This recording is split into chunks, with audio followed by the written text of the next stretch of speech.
Hello, my name's Dan and this is Tammy. We are both senior digital marketing managers here at the eWord. We both work across some of our core PBSA clients.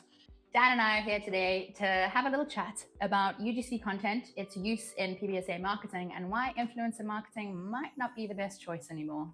43% of students are looking for accommodation for university up to 4 or 5 months before they actually start university.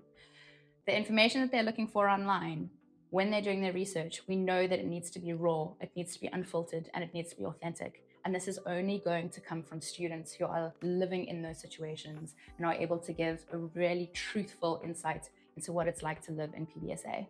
I think that's a really interesting point because there's a lot of PBSA providers when thinking about UGC content will naturally just focus on influencer marketing. And that necessarily isn't going to convey that authenticity that really needs to be at the forefront of people's marketing campaigns these days. I think as PBSA marketers, we naturally think that we need to incentivize UCG content, and we absolutely don't have to.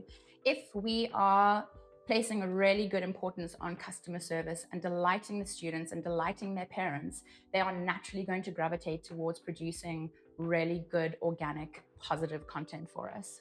And I think there's something in that, because one of the core USPs of a lot of the PBSA clients that we work with, one of their most prolific USPs is the fact that they have such a strong sense of community in each residence that they offer.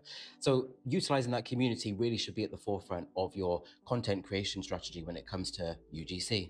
Exactly. I think leaning into things like finding out and actually, doing research about the community, exactly like you say, and finding out perhaps there are influencers already that are staying in your PBSA buildings. Maybe they're into a very niche market and they can tap into, even niche markets, gaming, anything, makeup, tutorials, absolutely anything. There is going to be a pocket of different kinds of niche students living within each residence, and you need to find like the voice and the leader within those to then reach out to other people who haven't yet started university and are looking for their place to live and like their place to be accepted within the student universe. And I think there's something in that because we know that everyone's on TikTok these days. So if you look at your community, how many people are on TikTok? And I think when we think about UGC, it's how mass reach, like how can we reach the most amount of people?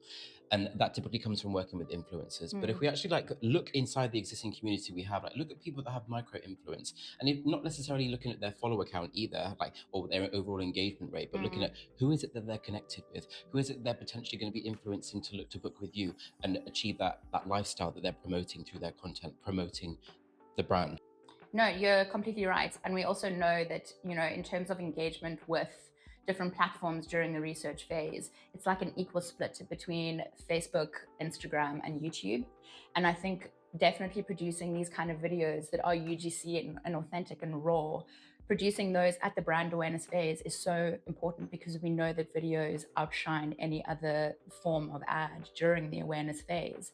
And this is the time where people are going to be influenced the most. It's the time where they are looking for, a space where they can connect with and a space that they feel comfortable with. And that's not going to come from influencer marketing. That's going to come from authentic voices from people that are staying in the accommodation themselves.